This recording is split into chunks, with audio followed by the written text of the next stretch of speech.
Good evening, and thank you for joining us for an ATX TV original conversation with Julia Stiles, presented by Sundance Now. I'm Emily Gibson, and this is Caitlin McFarland, and we are the co-founders of ATX TV, and thrilled to be able to continue our partnership with Sundance Now in celebration of Riviera's Season 3 premiere. I'll admit I am shocked that it's already Season 3. I remembered its premiere, but I lost track, life, so much good TV. In a pandemic, it's just very hard to keep up. But if y'all aren't aware of Riviera, consider this your introduction, that this show is so much freaking fun to watch. And I'd go as far to say that now is the perfect time to watch it. I have found myself, Emily, you know this, watching a lot of old movies and things set in Europe, places I can't go right now. Traveling's just not really possible. And watching this show fulfills absolutely. I mean, it's not as good as being in the French Riviera yourself, but it's pretty close to pretending. Get food, drinks, you'll get there. So I just think that everybody should go get lost in the show and pretend that they can go to Europe. This is that show, and Julia is spectacular in it. Yes, she is. And we're so excited to have her here with us and her friend, and now ours, Colman Domingo. We met Colman for the first time a couple weeks ago for a Fear the Walking Dead panel, which you can now watch on our YouTube channel. But tonight, he is here to talk to Julia about all things Riviera. In case you missed it, Season 3 premiered on November 5th, but if you haven't seen it yet, don't worry, we'll be careful of spoilers. And you can watch the entire season, the entire series now on Sundance Now. So with that, I'm going to bring on Julia and Colman. Please turn on your cameras. Yay! Hello. It worked. Well, we're so glad to have you here. We're going to get out of your way for you guys to talk, but thanks for being part of ATX. Yeah, thanks for having us. See you in a bit. Julia, hi. Hi, Colman. How are you, friend? I'm all right, all things considered. How are you? I'm doing well. All things considered. First of all, I love being able to dive into the world of Riviera. You're so good in it. And the show is spectacular. And I feel like it has all these elements that we want right now. We want to travel, has espionage, has secrets, it's family, it's drama, it's money, it's all this stuff. And it has size. I want to ask you some questions about it. And because I think, first of all, let's just say, do you feel incredibly lucky that you get to film in the Riviera, in the French Riviera, and then in other parts of the world? Oh my goodness, yes. So lucky, and even more so now with the pandemic and all the travel restrictions and border restrictions. I just look back at the experience with such gratitude. It's a fun show to work on, but I've been able to spend now 3 years off and on in the south of France. And then this last season, we also expanded the show, and Georgina finds herself in Argentina. So we got to spend 3 months in Buenos Aires. It's like a dream. I can't even tell when I'm working on it, I can't text my friends and say look where I am, what I'm working on, because everyone wants to poke me in the eye. Because it's that's the dream for an artist. You get a great character, you get great story, and then great locations. And then, so have you really been enjoying, I'm going to go completely off script before, I'm not even going to look at those questions yet. But when you're in these places, because I know you're in the Riviera for how long? How many months out of the year when you're shooting? It's usually anywhere from 6 to 9. I think this last season, what was it? End of August to March, yeah.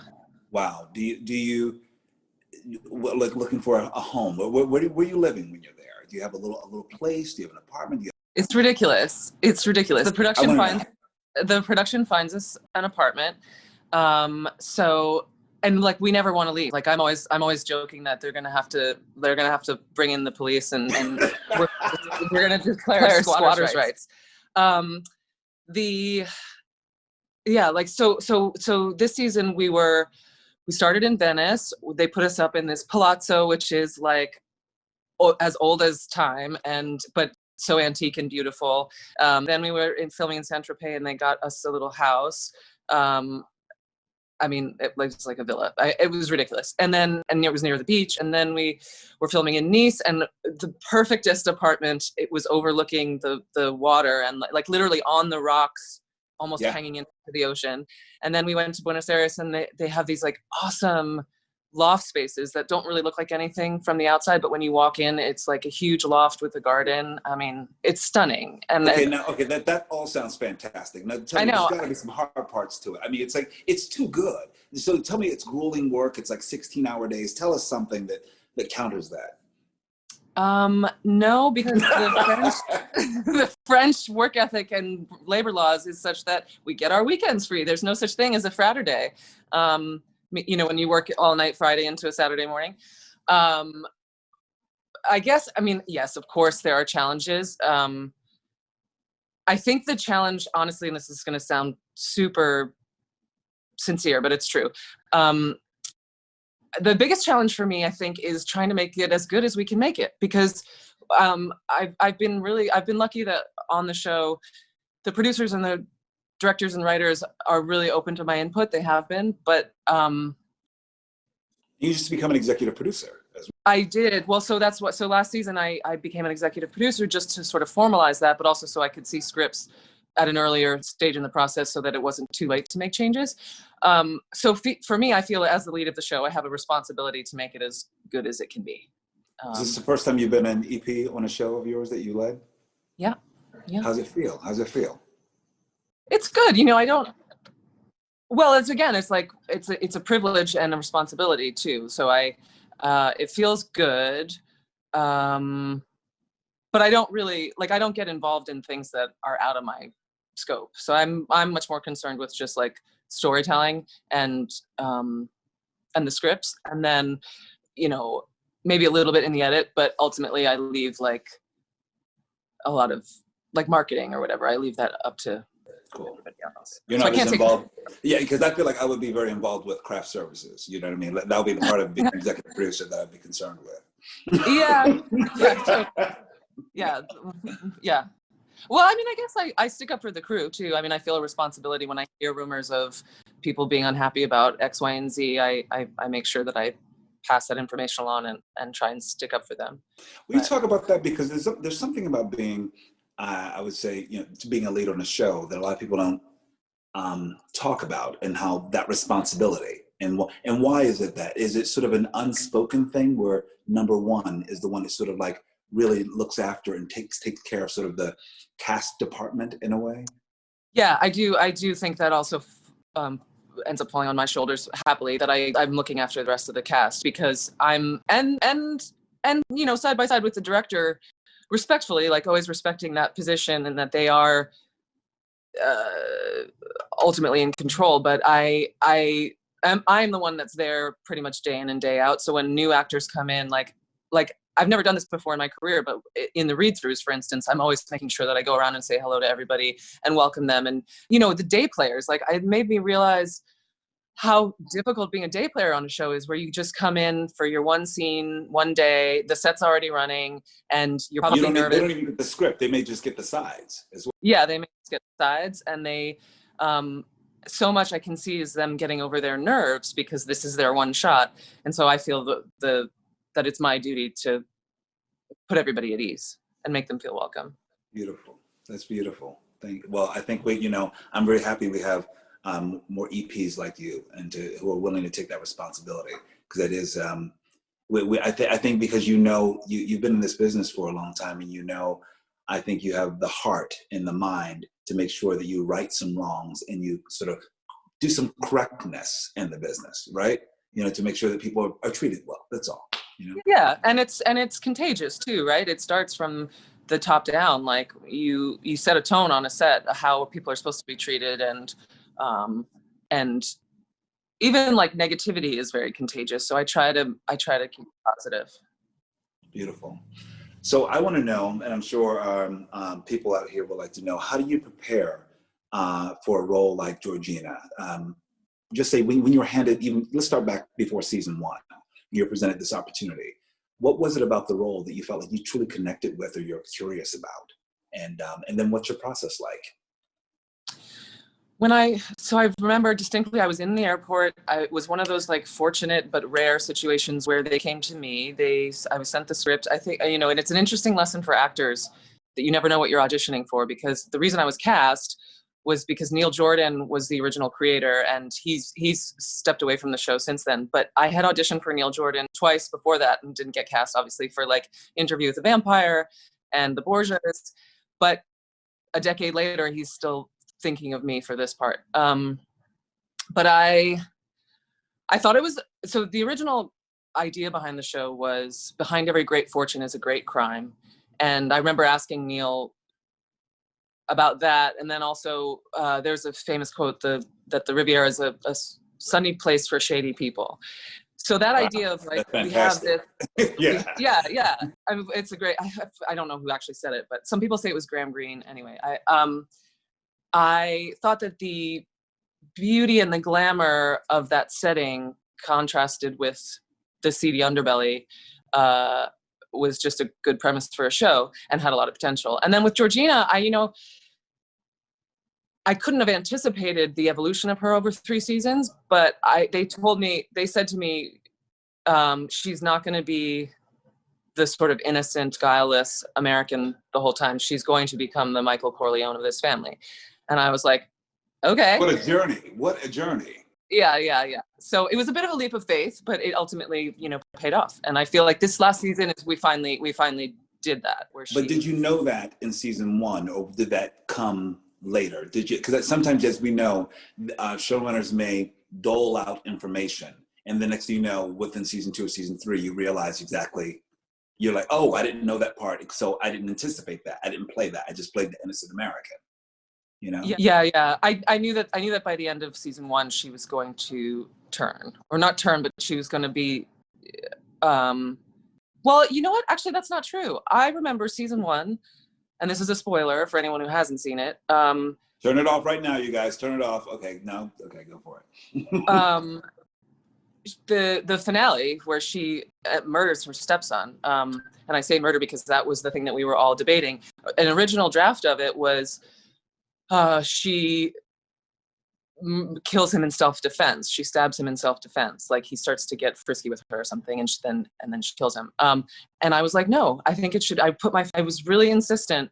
It should be deliberate. It should be calculated. It should be. We've watched this girl go through so much, and she needs to let that rage out somewhere. And some people thought, oh, that's going to make her unsympathetic. And I was like, it will be so dramatic. It will be. And then you have this girl who is an otherwise good person who is driven because of circumstances to do something that is immoral and illegal. But isn't that, I think that's the beauty of like such a complicated character like that. You have that with Tony Soprano. You got people who are doing awful things, but you get to know who they are first. I love they get to know who your character is, and then she lets that loose. So I think that's actually, I don't know.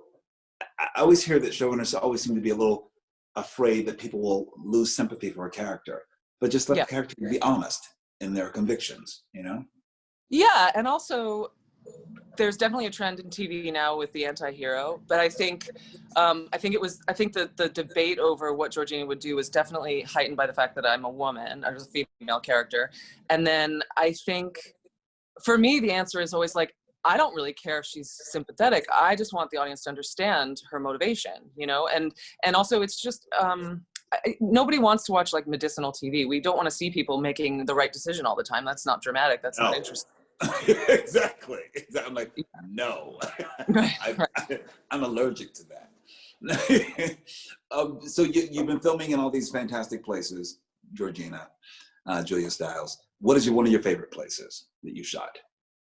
It is so hard to say. I would say the thing about Venice was, aside from all its beauty and the Italian and the food and all that, you are on water, and to get to work every day, instead of getting in a car, you're getting in a boat. And then also we were filming mostly at nights in Venice. So we would go to work on a boat, sunset on the Grand Canal. And then when we finished work, it was dawn, and you come home and you're watching the sunrise. I just think that I don't like you anymore, Julia. This is what I'm saying. I couldn't Instagram anything while I was doing it. I don't want to hear that. Yes, I do. Yeah. That sounds fantastic. Okay, so this season, Georgina leaves the sunny beaches of the Riviera and goes on the dangerous hunt in Argentina alongside Rupert Graves from Sherlock. What is your favorite storyline of the season? Your favorite one? Well, the addition of Rupert's character is huge. It was really a bonus for us because now Georgina has someone to confide in, and you can kind of like get over her veneer because she's so much about, she doesn't trust anybody, and her inner world she doesn't share with anybody, but he manages to break that ice. So that was helpful for me as an actress and and playing that character. But favorite storyline, the other addition in this season that I think was pretty great was in Buenos Aires. So she gets wrapped up in this conspiracy that is bigger than she anticipated, and it takes her to Buenos Aires. She says to Rupert's character, she's become disillusioned with what wealth will do to people and what it makes them do. So she says, I'm sick of wealthy people doing whatever they want and thinking they can get away with it just because they're rich. So she ends up in Buenos Aires and actually goes into one of the poorest neighborhoods there. I can't give too much away, but we filmed a lot in a place called Via 31. And for me to see the contrast of a really, really poor neighborhood versus the luxury of Monaco, it gave a perspective to the show that I think is important. Yeah. Well, that's fantastic. There's all this high crime and high. How did you? I've learned about high crime in the art world from How to Steal a Million with Audrey Hepburn and Peter O'Toole. Oh wow! How did you learn about all that high crime in the art world? How did you research that? I was always interested in art. Have friends who are artists. Grew up in New York City, so I could go to museums and all that. So I always had an appreciation for art and artistry. This show has taught me more about the business side of the art world. And in terms of research, way back in season 1, I was able to speak to a few dealers. I would watch like the live auctions for Sotheby's and Christie's. They're not really that exciting, to be honest, but I would watch them online. And then, yeah, just reading news. Yeah. Fabulous. And you have how old is your son? 3, he just turned 3. 3. Okay, wait. I'm doing the math. Season 3, you have a 3-year-old. Yeah. How did that happen? Were you pregnant before the show? Did you have the child before you started?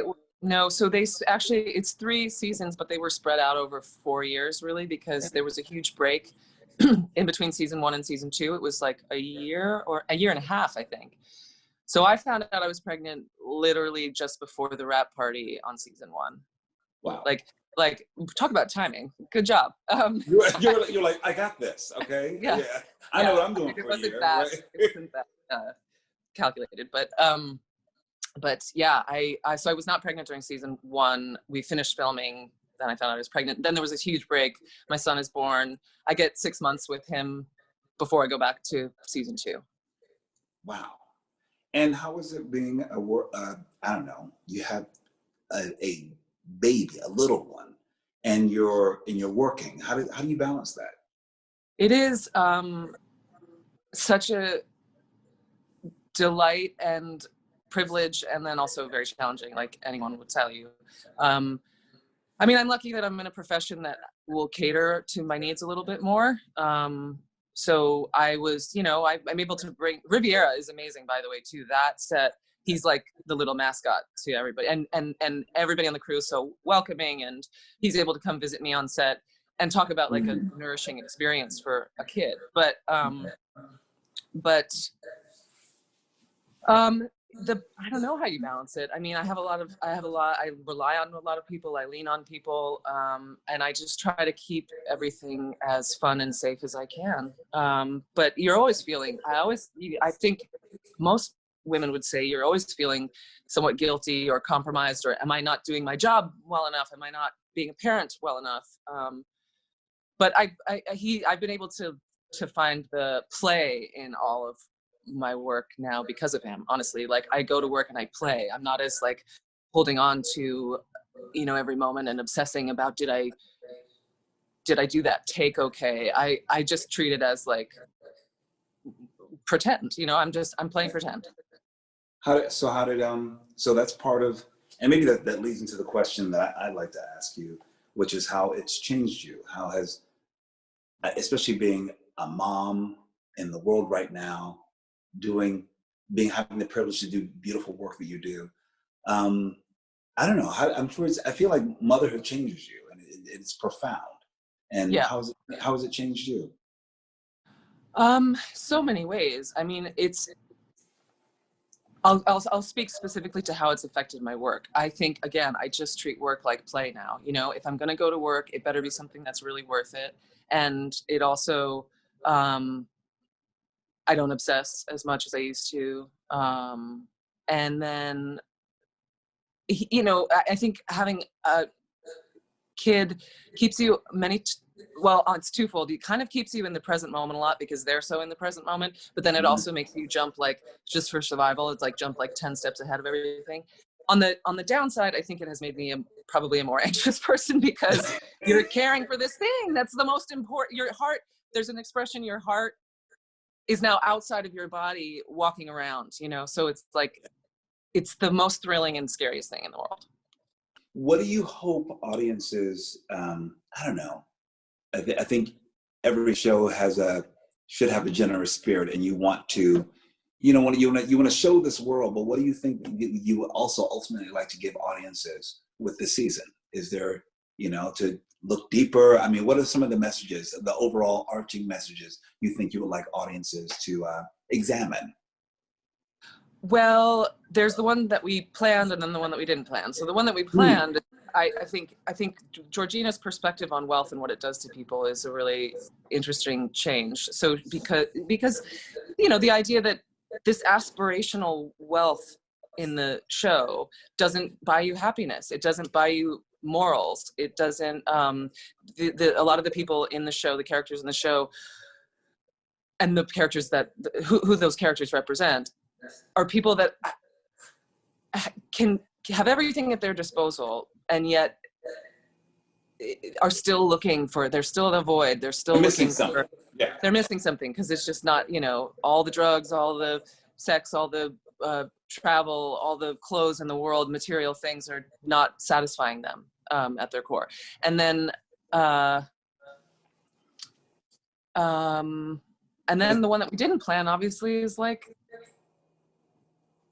escapism and traveling and seeing the world. That was all sort of taken away from most of us after March or even earlier than that. So I hope that people can find some enjoyment in watching Lifestyles of the Rich and Famous. You're the one show that we're like, oh, you can go away, you can travel with your show. You're like, I'm in. Yeah. But do you also think that because of these times, I think what you're saying is such a great examination right now of wealth and what is this aspirational wealth that we, that's just part of Western civilization. And then once you get there, just what's the real important stuff? What do you really care about? And I feel like that's also an examination of what we've all been going through in this pandemic. We're like, what do you actually care about?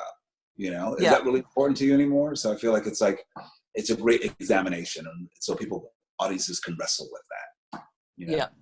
Yeah.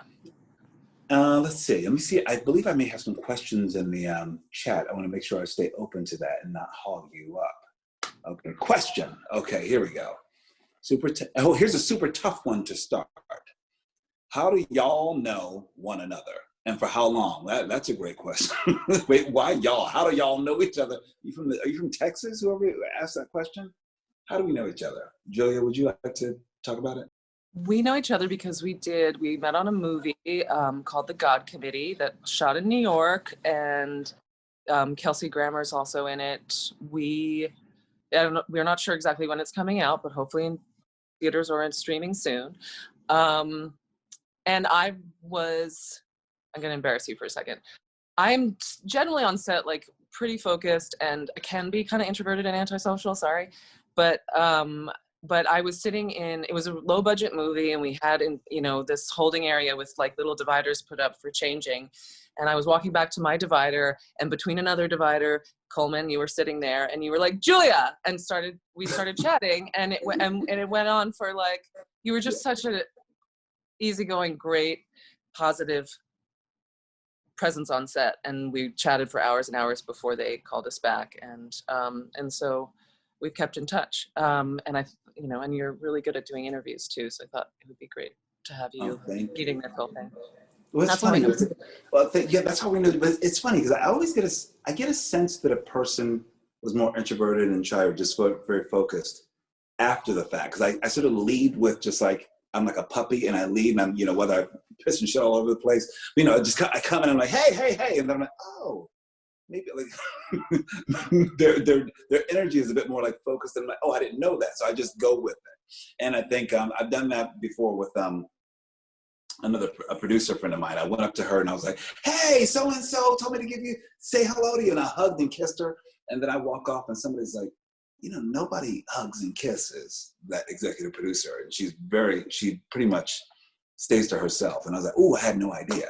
But we have built the strongest bond now because it's like, you need a puppy in your life. And I guess I'm that puppy. Right, Julia? I needed you to pull me out of my shell. It was great. You did it. There we go. And here's another question. Simon says, congrats on a fantastic third season. Simon says free. No, I'm kidding. Simon says stop. Simon says stop. Red light, green light. I'm in the UK and watched it all in 2 days after it premiered on Sky. Question to you. Season 3 takes on a more political tone and brings you and Rupert together as more of a duo. Is this something that sets up a potential 4th season and continuation of this setup? Will the Cleo siblings, Christos, Adriana, ever return? We all want to know. Spoilers. So we're talking about a season 4, nothing official yet. The biggest question I think we need to answer is how do you film a show that's this international, with all the restrictions that are out there now. But we're talking about it. You have to go somewhere like Malta or something, right? Like just. Cool, sure. Or like someplace like sort of blocked off and nobody's really checking for it. And you also have to bring someone named Colman Domingo along because apparently this job sounds wonderful. I know. I'm thinking, like, how do we write a part for you? I mean, again, nothing official. I don't know if there's going to be season 4, but if there is, the time. I could be like Adrian Lester's brother. You could. Oh my God. Yes. Yes. I love Adrian. We spent a lot of good time together in London. I love that guy. Yeah. I'm his brother, and I'm like evil or something, Oh, maybe. You trick me. You trick me into treating you like Robert Carver and my friend, and then I find out that, like most people, you betray Georgina. But I just gave it away. But we got to think about this because I think it's a great idea. I'm all for it. Thank you. You guys all heard that here at the ATX Festival, and I'll be checking with messages from my agent to see if that offer came in. Let's see. Emily asks, having started out in film, what made you decide to do TV? I think that the line between, Colman, this, like the line between TV and film is really non-existent right now. Everybody watches movies and TV pretty much from home. And TV has just gotten so much better, the opportunity to play a character for much more screen time usually means that the character has to evolve and change. Otherwise it gets repetitive and people get bored. So the level of quality has gone up. And for me, I think it's a bit of a leap of faith signing onto a TV show because you don't have a guarantee. You don't have all the scripts right in front of you. But there's also something really about consistency that I really wanted. I wanted to not be looking for a new job every 2 months. Have you thought about directing an episode? I have. We've talked about it with the producers, and I was like, absolutely not. No way. I do have aspirations to direct, but not Riviera, because I just don't have the bandwidth for it. I don't know. I'm in so much of the show. I do not understand how you have enough time in the day, space in your brain to be in front of and behind the camera. I mean, I know people do it. You do it. It's just not.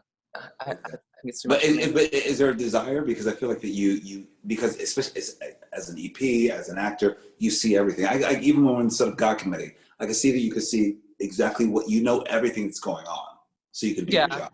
So I feel like it just feels like a natural extension, like I mean, I would love to direct something else, but my experience on Riviera has given me the confidence to know, I could do that because I am there from start to finish and I see the whole process.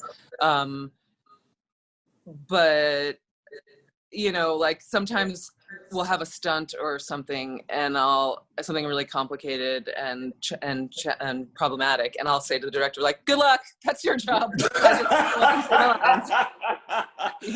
You figure out how to film 7 people around a dinner table. Awesome." Oh my God. Oh my God. What's one of the, is there someone that you've become very close with in the cast? Because, you know, I mean, you're away for 9 months, you become family. Have you become a family? Well, this season we have a lot of new characters, but yeah, because especially because we're on location, we're all away from our homes. Although I kind of come with my traveling circus, which is that my son works with me, and also my husband is a camera assistant, and he's been working on the last 3 seasons, thank goodness. But yeah, I mean, I adore most of the cast. I've become really good friends with Franco Massini, Claire Hope Ashite, and then consistently my scenes are with Rupert, so that was a day-to-day, you know, great experience, and he brought so much to the show that I loved. So now we just kind of all keep in touch over WhatsApp chats. Right, exactly. I have Tammy has a question. Okay. Yeah. Tammy asks, when you decide to play a character, particularly in TV where it could be for years, is there something specific that draws you in, or would turn you away? Interesting, good question. I think I'm usually drawn by something I haven't done before. I've discovered making Riviera, the original, I didn't know this when I started acting, but I've discovered, like, at my core, the reason that I wanted to be an actress, or why I enjoy acting, and it was because of playing Georgina. It's that she gets to live out the things on screen that I don't in real life. She gets to do and say the things that I don't have the courage to do or the wherewithal to do in real life. So it's like you're playing out that mic drop moment when you told somebody off, or when you know, or you made, yeah, I just think it's like you're playing out on screen all the things that we don't have the courage to do in life. Now here's a question, these are off the cuff questions as well. You've been in this industry now for how long? How many years you been in this industry? 25. Jeez Louise. I started working in theater when I was 12 in New York, and then started auditioning for film and television as a teenager. 17 was when I really started working a lot. Have you seen, in being a woman in this industry, have you truly felt and seen change in the roles that you're offered, and when it comes to working on sets, where can things improve? 100% have seen a change. I think that when I was in my 20s, the standard was there are 5 women who are going to have a career in their 40s and 50s. Now that I'm in my late 30s, that's not, the roles for women are much better, and there are so many more women behind the camera and telling stories about women. Now, I'm not going to be a Pollyanna and say that's because of some, like, all generous creature. I think it's market driven. I think shows about women and films about women have become, when they're successful, then people want to make more of them. There's certainly a lot of room for improvement. Like I say, oh my God, there's so many women behind the camera. Well, yeah, there's, like, could I name 5 female directors? Probably not. So there's always room to be better. But I think even practically, yes, there are mandates from studios, and Sky is one of them, Sky, who makes Riviera, to have more minorities in those positions, and also to have more women. Like, we have to have at least one female director every season, and I think that that's a good thing. Yeah. It's something now, that the fact that we have to have a mandate instead of it being something that just is, you know? Well, yes, I mean, as I said that it's a good thing, you know, part of me then also is like, I want it to just be that because I think right now it's important because it creates opportunities to get in to the club. Yeah. And so then as more women and even minorities get more experienced in their positions, then it's just natural that they're good at what they do. Yes, because we want to make sure that they're set up to do well too. It's like, don't just toss people in. make sure they're set up to do well, and that will have long-lasting effect and change. Yeah. Do you you're an executive producer now on the show. Are you also interested in producing in other shows as well? Oh, I'm trying to get you to do more, Julia. You do so much already. I just want you to do even more. Yeah, right. Thanks. I have no interest in I mean, producers can be defined different ways. Like the work, the grind of being a producer, like being on the phone all day long, being in meetings all day long, doesn't really appeal to me. But being able to shape a show definitely does appeal to me. I was going to say about women too, and the change in our industry.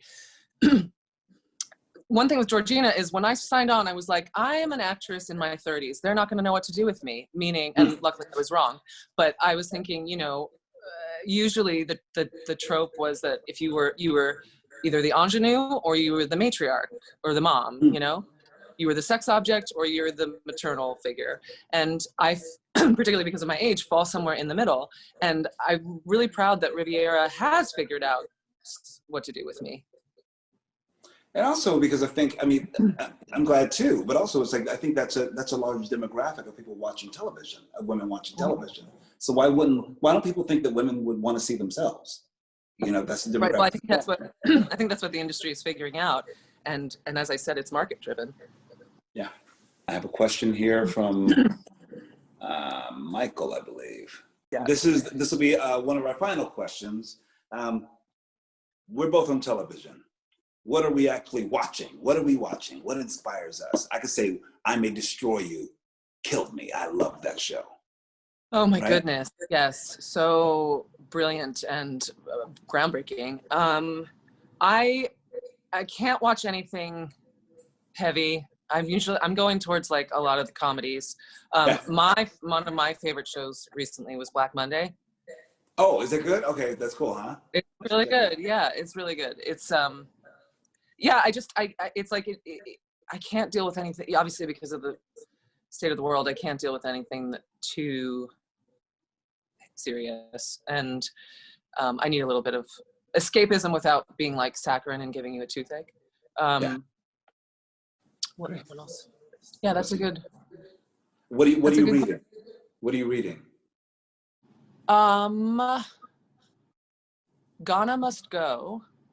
I just started it, but Claire Hope Ashite gave it to me as a wrap gift on Riviera and was like, I am obsessed with this author, you have to read it. And so now, Taye Salesi, I think I'm pronouncing it right. Yeah. And then I've since also become obsessed with her, and like she does a really great TED Talk that you can look up about how you define where you're from. Okay. Fabulous. And what are you listening to? What are you reading? What am I? I'm reading a lot of books on, I have this Sori Sanlai book that I just bought. I'm obsessed with African portraiture from the 70s and 80s now. Suddenly, there's a James Barner, does another book of photography. I've been like, and of course, these things I read all the time. This is Erlek Yane, Outside In, so I'm always reading. I'm a nerd. I look at like lots of architecture books. I have A. Quincy Jones sitting here. That's why you're so stylish. That's why your house is so stylish. Thank you so much. I'm obsessed. And then my hobby is like looking at Zillow. I was telling somebody the other day, and I was like, actually, I just get on it in the morning. I look at it like it's a newspaper. And I'm like, ooh. Do you look for houses or do you look for other things? I look for houses for no reason. Oh my God, I do the same. I don't look at Zillow. I look at like Street Easy. But I was just saying that I feel like I want to be a real estate agent just because I love looking at apartments for sale so much and houses. Yes. I love it. You, and Ava DuVernay, apparently. That's what Ava does as well. All day long, I'm just like, if I'm bored, I'll just go through and see what's for sale and look at square footage and, oh my God, that's great. And, what I would do or whatever. I don't know why. I just like anywhere. And right now I'm obsessed with looking at houses in South Pasadena. Okay. And is that for an actual personal interest? It's not for a purchase at all. It's just because I drove through there to go see a screening of a film at the Rose Bowl. And I was like, what is this neighborhood? And then I go home and I'm like, oh. So that's what I do. Yeah, it's just the big old nerd of me. Yeah. Well, dear Julia Stiles, this is the second time that I've been able to have a virtual hang with you. And I look forward to finally, at some point, seeing you again in person. And hopefully it's in the not too distant future. Okay. I know. Seriously, it has been so nice talking to you. You too. You too. Thank you so much. Everybody, check out Julia's show, her 3rd season, Riviera. She's going to feed your soul, feed your mind, feed your espionage minds, feed your travel hearts, and make you want to, dress up and get a little funky. Put on some heels, whether you're a man or a woman. Hey, I'm gonna get some. I'm gonna get some, Julia, just because you said it. Okay. That's all we got, you guys.